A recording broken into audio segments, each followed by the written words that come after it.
Morning student. आज मैं आपको हिंदी की पाठ्य पुस्तक बसंत बाग 3 का पाठ 3 बस की यात्रा का सार बताऊंगी। यह पाठ लेखक हरिशंकर परसाई जी द्वारा रचित है। इसमें लेखक द्वारा मित्रों के साथ की गई बस यात्रा का वर्णन किया गया है। बच्चों, जिस प्रकार हम कभी यात्रा में जाते हैं तब रास्ते में कुछ घटनाएं घटित होती हैं जिनको हम कभी नहीं भूलते। वैसे ही लेखक को समय पर अपने गंतव्य अर्थात मंजिल तक पहुंचना था, जिसके कारण वह बस यात्रा करता है। परंतु जो उसे बस मिलती है उसकी स्थिति बहुत ही खराब होती है। वह उस जीर्ण शीर्ण बस में अपनी मंजिल की ओर बढ़ता है, मगर रास्ते में ऐसी ऐसी घटनाएं घटित होती हैं कि लेखक को अपनी मंजिल तक पहुंचने की आशा क्षीण अर्थात कमज़ोर होती दिखाई देती है।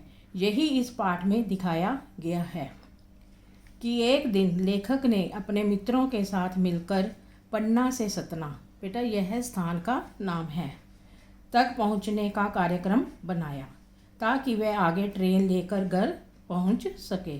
कुछ लोगों ने शाम की बस से यात्रा ना करने की सलाह भी दी, परंतु लेखक ना माना। लेखक ने देखा कि जिस बस में उसे जाना है वह बहुत ही पुरानी हो चुकी है। देखो बेटा, ये जैसे चित्र में दिखाया गया है, ये बस है। उसकी सारी खिड़कियाँ, उसके शीशे टूटे हुए हैं, टायर जो हैं वो घिसे हुए हैं। ऐसी बस तो डिपो में खड़ी करने योग्य थी। उसकी ऐसी जीर्ण दशा देखकर ही लोग सवारी करने से बचते थे।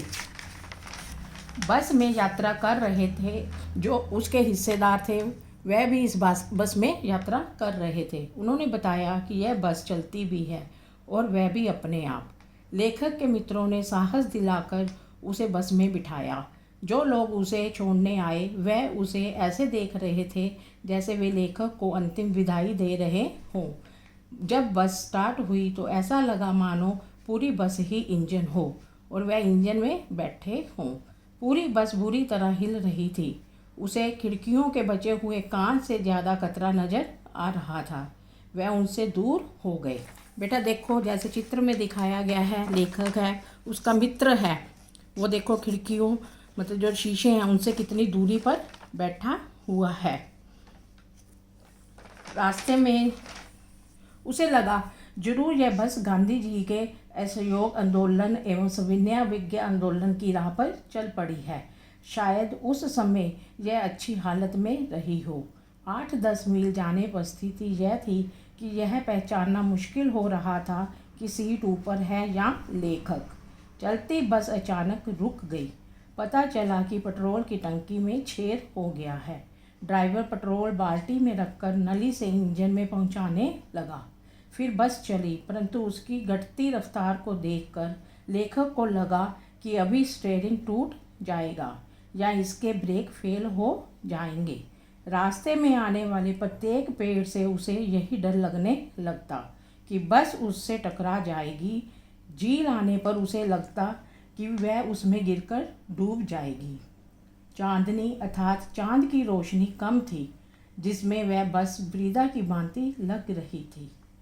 ऐसा लग रहा था कि जैसे वह अभी दम तोड़ देगी, यही इसकी अंत्येष्टि करनी पड़ेगी।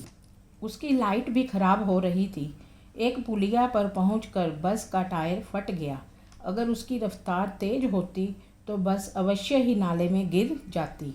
लेखक कंपनी के हिस्सेदार को श्रद्धा भाव से देख रहा था कि वह ऐसी अवस्था वाली बस में जानबूझकर यात्रा कर रहा है।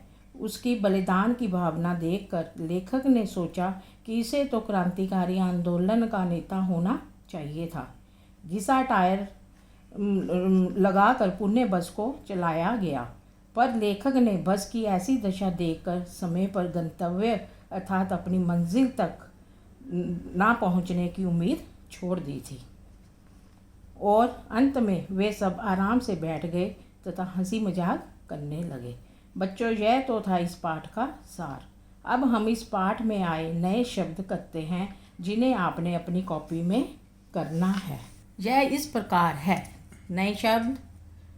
नंबर 1 कंपनी, श्रद्धा, वयोवृद्ध, कष्ट, विश्वसनीय, start, training, driver, petrol, steering, क्षीण, वृद्धा, हिस्सेदार, उम्मीद, इत्मीनान।